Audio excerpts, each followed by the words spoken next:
टीलों का बादशाह। टीलों का बादशाह कौन था? वो कौन था जिसे टीलों का बादशाह कहा जाता था?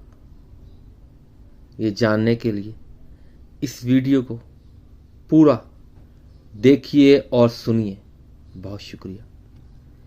हवा बहुत तेज चल रही थी। कुछ देर से इसमें बहुत शिद्दत आ चुकी थी। दिन भर के लू के थपेड़े शाम के वक्त भगोलों की सूरत धार चुके थे। मट्टी और रेत के हल्के हल्के जर्रे इन भगोलों के साथ उठते और थोड़ी दूर जाकर गिरते।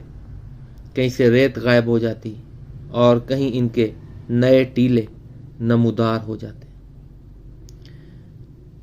वो बहुत देर से आंखें बंद किए बैठा था, दुनिया और माफिया से बेखबर। इसे इस बात का भी होश ना था कि हवाओं ने इसे घेर रखा है और रेत बड़ी तेजी से इस पर गिरती जा रही है।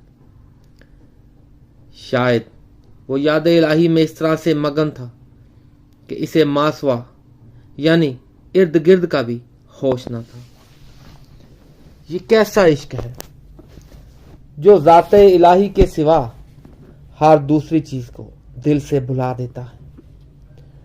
रेत इसके जिस्म को ढांपती जा रही थी। दूर से यूं मालूम होता था कि एक बड़े से ढेर में किसी का सर उगा हो। रेत का ये ढेर भिट की शक्ल अख्तियार कर गया था, मगर इसे कुछ होश ना था। हुआ ये सब काम करके हवा ये सब काम करके आगे बढ़ गई थी और वो अभी तक वहीं बैठा था, तन्हा, खामोश, आंखें बंद किए हुए, किसी की याद में गर्क। दूर तक फैले हुए रेत के टीलों में वो यूं लग रहा था जैसे वो टीलों का बादशाह हो। कुछ फासले से एक बूढ़ा शख्स गिरता पड़ता चला आ रहा था। वो इसे आवाजें दे रहा था, लतीफ, लतीफ, मगर इसे कुछ सुनाई ना देता था। इस शख्स ने एक भिट को देखा जिसमें इसे लतीफ का सर नजर आया। वो बेकरार होकर वहां पहुंचा। अपने लरजते हाथों के साथ तेजी से रेत को इसके सर और जिस्म से हटाना शुरू किया। बेटा, ये क्या? इसने इसे पुकारते हुए कहा। बेकरार हवाओं ने इस तेजी के साथ तेरा जिस्म रेत से ढांप दिया। इस मजलूम ने आंखें खोली और आहिस्ता से बोला, मैं तो सिर्फ अपने हकीकी दोस्त के दीदार के लिए जिंदा हूं। इस उम्र रसीदा शख्स ने जवाब दिया, मगर अभी तो घर चलो बेटा। ये बूढ़ा बाप न जाने तुम्हें कहां कहां ढूंढता रहा है। अब्दुल लतीफ इस भिट में से उठे और बाप के साथ घर की तरफ रवाना हो गए।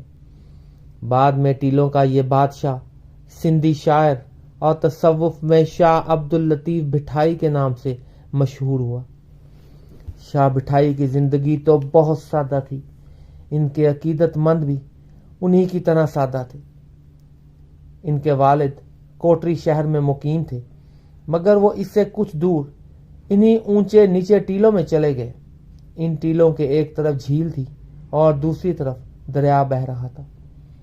शाह और उनके साथियों ने इसी जगह को अपना मस्कन बना लिया। जल्द ही ये बस्ती भी आबाद हो गई और इसका नाम भिट शाह पड़ गया। शाह साहब ने वहीं वफात पाई और वहीं भिट शाह में दफन हुए। शाह भिटाई का कलाम आज भी दिलों को गरमाता और टूटे दिलों को तस्कीन पहुंचाता है। इन्होंने अपनी शायरी में मजहब और इखलाक को सीधी सादी बातें बनाकर पेश किया। लोग दूर दूर से इनकी सच्ची बातें सुनने और दीन सीखने के लिए हाजिर होते थे। घर में इन्हें दुनिया की हर नेमत मैसर थी, मगर वो तो सादगी पसंद थे। दुनिया का आर्जी होना इनके फिक्र का मरकजी ख्याल था। यही बात वो अपने शेरों में कहते और इसी बात ने इन्हें सूफी बना दिया।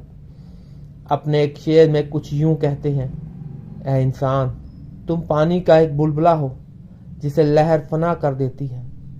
तुम्हें भी दुनिया में इसी तरह थोड़ी देर गुजार कर फना हो जाना है। शाह भिटाई ने अपने वतन, इसके मौसम और नज़ारों के बारे में भी शेर कहे हैं। एक जगह कहते हैं, बरखा रुत आई, बादल छाए, बदलियां रवा दवा हुई, अनाज अर्जा हुआ, चाटियां मक्खन से भर गईं, कलमा ला इला ने दिल का जंग दूर किया। वो इंसानी मुआशरत और अमीरी गरीबी की ऊंच नीच को पसंद की नज़र से नहीं देखते थे, इसलिए इस पर शदीद तनकीद करते रहते थे। इसी नज़म में आगे चलकर वो कहते हैं, जिन्होंने गरां फरोशी के लिए ज़ख़ीरा अंदोज़ी की थी, वो अब कफ़े अफसोस मल रहे हैं। ए खुदा, इन मूदी गरां फरोशों को मौत दे दे। इनकी अपनी ज़िंदगी भी हमदर्द इंसान की तरह गुजरी। इंसान तो इंसान, वो जानवर की तकलीफ भी ना देख सकते थे।